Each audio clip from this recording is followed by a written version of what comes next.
Okay, so let's dispense with the usual introduction stuff and let's get right to it. So prediction number one is that I think that we are going to see more crypto exchanges collapse next year. So the two big events this year were the crash of Luna and the crash of FTX. Now, Luna back in the spring is really what started the implosion of the crypto market this year.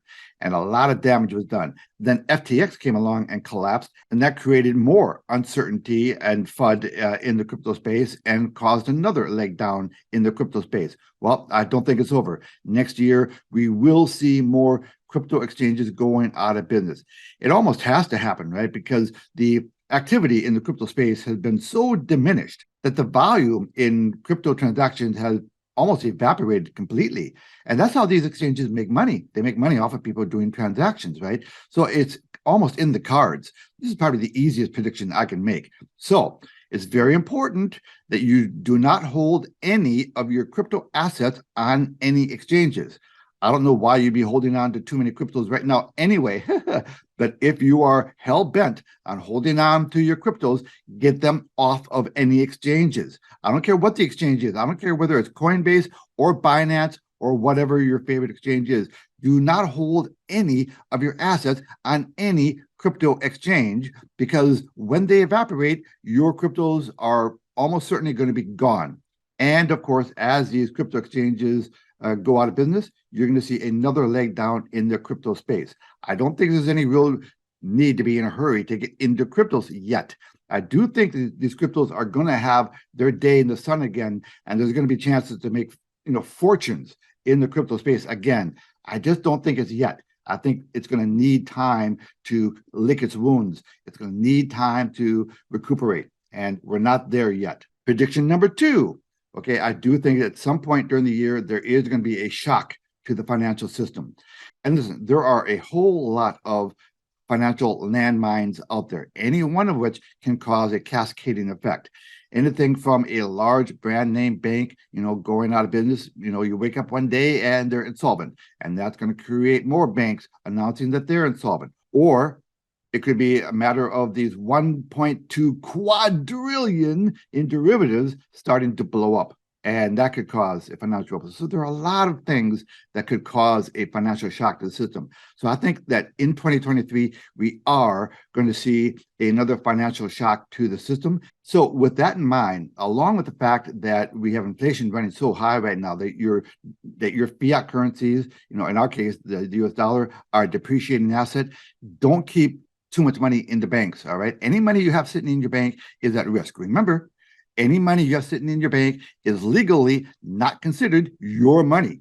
You're considered an unsecured creditor. That's it. So if your local bank doesn't want to give you your money, they've got legal reasons not to give you your money. Now, what I do is, personally, I keep a couple of months worth of bill paying in the bank, and that's it. Everything else I get out. So between the fact that your money is at risk just by being in the bank, it's also a depreciating asset. So take some of that money you get out of the bank and put it into gold and silver. That'll preserve your buying power. So when the next financial calamity comes along, you're going to be able to go out and buy some houses or cars or whatever you want for pennies on the dollar, because you preserved your buying power by putting some of your money into gold and silver. And I've got a program for that called 7K Metals that you should ask me about.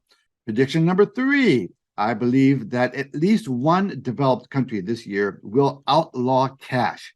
Now, by now, hopefully you know that there's a big push by every major government in the world to move to what's called CBDCs. That's an acronym for central bank digital currencies. They want everyone to move eventually to these CBDCs. I think it's an insidious plan, but that's what they're doing. And they're going to find ways to coerce you onto these CBDCs. They don't like cash. These governments, including the United States government, they don't like cash because they can't keep track of what you're spending your money on. They want to know what you're spending your money on, and they want to be able to control what you spend your money on. And that's what these CBDCs, in America, the nickname for that is going to be the Fed coin. With the CBDCs, they can control our lives to a very large degree. So that is the plan. So I do think that there's going to be at least one developed country that will outlaw cash. Now, What will probably happen, it won't be overnight. Well, what they'll say is you've got a certain grace period to turn in your cash. At a certain date, it will become worthless. And that's their way of saying, all right, you have no choice. If you don't get it on the CBDCs, the cash you have is going to be worthless. So you have to move on to our digital currency. So they will find ways to coerce you onto their digital currencies. So I do think that at least one developed country will do it. There might be many more.